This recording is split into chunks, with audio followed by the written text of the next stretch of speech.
Welcome to Razia's kitchen. ഇന്ന് ഞാൻ ഉണ്ടാക്കുന്നത് ഗ്രീൻ ആപ്പിൾ പച്ചടിയാണ്. അപ്പം അതിന് വേണ്ടി ഞാൻ 2 ഗ്രീൻ ആപ്പിൾ കഴുകി തൊലി കളഞ്ഞ് ചെറിയ പീസാക്കി മുറിച്ചെടുത്തിട്ടുണ്ട്. പിന്നെ 1 കപ്പ് തേങ്ങ, 1 കപ്പ് തൈര് എടുത്തിട്ടുണ്ട്, 2 ചുവന്നുള്ളി, 2 പച്ചമുളകും, ഒരു 1/4 ടീസ്പൂൺ കുരുമുളകും, 1/4 ടീസ്പൂൺ കടുകും എടുത്തിട്ടുണ്ട്. പിന്നെ ഒരു 1/2 ടീസ്പൂൺ നല്ല ജീരകം എടുത്തിട്ടുണ്ട്, 2-3 കറിവേപ്പിലയും. ഇനി നമുക്ക് മിക്സിയുടെ ജാറിലേക്ക് തേങ്ങയും പച്ചമുളകും ചുവന്നുള്ളിയും ജീരകവും കടുകും കുരുമുളകും കറിവേപ്പില ഇട്ടതിന് ശേഷം കുറച്ച് തൈര് ഒഴിച്ചൊന്ന് അരച്ചെടുക്കാം. തൈര് അധികം ഒഴിച്ച് കഴിഞ്ഞാൽ ലൂസായി പോവുള്ളൂ, അപ്പോൾ നമുക്ക് കറിക്ക് ഒരു കട്ടി കിട്ടില്ല. അപ്പോൾ കുറച്ച് തൈര് ഒഴിച്ച് നമുക്ക് അരച്ചതിന് ശേഷം പിന്നെ അതിലേക്ക് തൈര് ഒഴിച്ച് കൊടുക്കാം. നല്ല പേസ്റ്റ് പോലെ അരയണ്ട, ചെറുതായിട്ടൊന്ന് അരച്ചെടുത്താൽ മതി.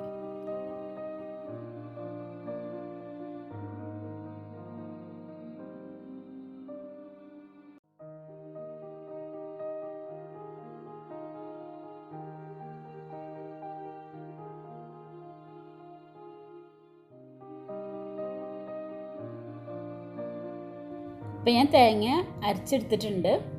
ഇനി നമുക്കിത് ഒരു ബൗളിലേക്ക് മാറ്റാം.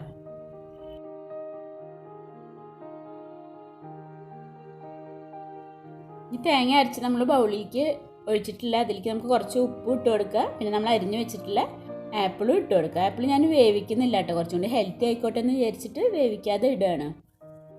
നിങ്ങൾക്ക് വേവിക്കണം എന്നുണ്ടെങ്കിൽ ചെറുതായിട്ടൊന്ന് വേവിച്ചെടുക്കാം, പക്ഷേ ഇങ്ങനെ കഴിക്കുമ്പോൾ നല്ല ടേസ്റ്റാണ്.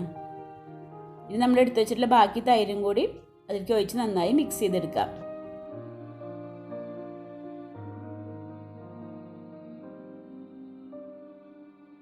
നമ്മുടെ ഗ്രീൻ ആപ്പിൾ പച്ചടി റെഡി ആയിട്ടുണ്ട്. പച്ചടി താളിക്കാൻ വേണ്ടിയിട്ട് ഞാനൊരു പാത്രം അടുപ്പത്ത് വെച്ച് അതിൽ കുറച്ച് വെളിച്ചെണ്ണ ഒഴിച്ചിട്ടുണ്ടായിരുന്നു. വെളിച്ചെണ്ണ ചൂടായിട്ടുണ്ടായപ്പോൾ അതിലേക്ക് ഞാൻ കടുക് ഇട്ട് കൊടുത്തിട്ടുണ്ട്. ഇനി ഒരു ഉണക്കമുളകും കൂടി ഇട്ട് കൊടുത്തിട്ടുണ്ട്.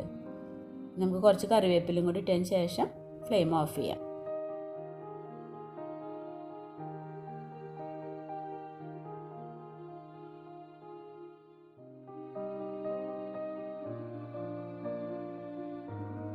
ഇനി നമുക്ക് നമ്മുടെ പച്ചടിയിലേക്ക് ഒഴിച്ചു കൊടുക്കാം. അപ്പോൾ നമ്മളുടെ ഹെൽത്തിയും ടേസ്റ്റി ആയിട്ടുള്ള പച്ചടി ഇവിടെ റെഡി ആയിട്ടുണ്ട്. അപ്പോൾ നിങ്ങൾക്ക് എൻ്റെ വീഡിയോ ഇഷ്ടമായിട്ടുണ്ടെങ്കിൽ ഷെയർ ചെയ്യാനും കമൻറ്റ് ചെയ്യാനും മറക്കരുത് കേട്ടോ. എൻ്റെ ചാനൽ ആദ്യമായിട്ടാണ് കാണുന്നതെങ്കിൽ ഒന്ന് സബ്സ്ക്രൈബ് ചെയ്യണേ. Thank you.